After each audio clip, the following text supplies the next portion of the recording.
again in their limousines with Garda drivers. The package costing this, the limousines and the Garda drivers, 2 drivers per car, costing 200,000 a year. And that was they were driven into a government meeting where they took decisions on cutting the minimum wage and cutting social welfare. As the ministers were leaving in their limousines around 10 o'clock tonight, there were some scuffles around government buildings, as you can see.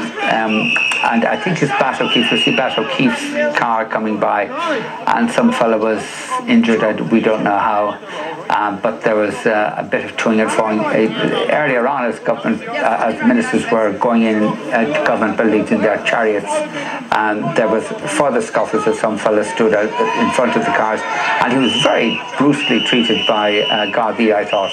That's Bat O'Keefe, I think, going in his chariot, and some other ministers going in their chariots after they've taken decisions on minimum wage and on social welfare cuts. It's bizarre.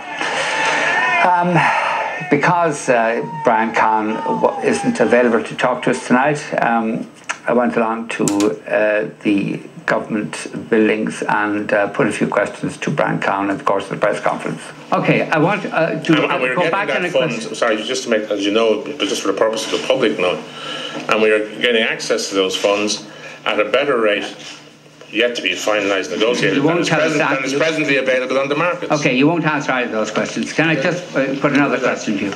And that in all your answers to do with your own Brian Cowen's culpability for the disaster that has happened in this country, you have talked about the advice you got, you've talked about the bankers and their culpability, the regulator and their culpability, the markets and how they've screwed us up and all that. At no stage have you acknowledged that you are the person now still holding public office who has most culpability for screwing up this country.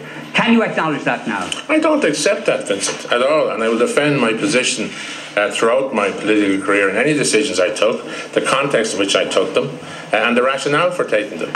And when circumstances change, then their policies have had to change. But that's my position. You don't think you've contributed to the screwing up of this country? I don't accept your contention, the premise to your question, that I am the bogeyman that you're looking for, no. But you, who else? Who else in public office bears anything like the responsibility for the devastation caused to this country more than you? I don't accept that.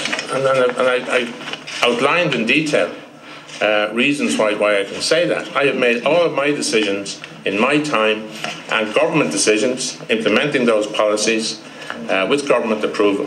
And I can give the rationale for all of those decisions. And now that circumstances have changed, we've had to change our policy direction. And finally, with regard to a question that you were asked before and evaded before, maybe you won't evade it now.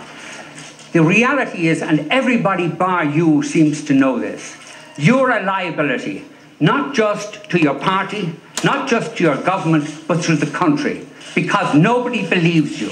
And also people know you're the guy most responsible for the chaos that has been caused. Don't you owe it, as an act of patriotism to the Irish people, to get out now? Sorry, Vincent, I don't accept the premise of what you're saying. I have done every decision I've taken has been in the public interest.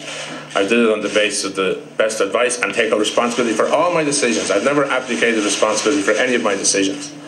And during my time, I can discuss on another occasion with you the various decisions I did make which have brought benefit to the country. Circumstances changed. We were hit by a financial and economic crisis in this country, and we've had to change. It's everybody else's fault but yours. No, absolutely. I did not say that. I have always said that I take my share of responsibility. But I'm also saying that all the decisions we took... Tell us exactly what you're to blame for. Were taken in the national interest. Tell us what you're to blame for. Go through what you're to blame for.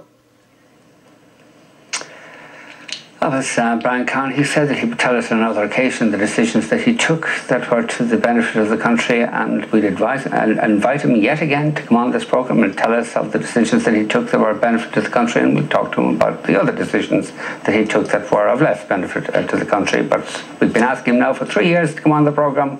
He has never come on the programme. We also asked Brian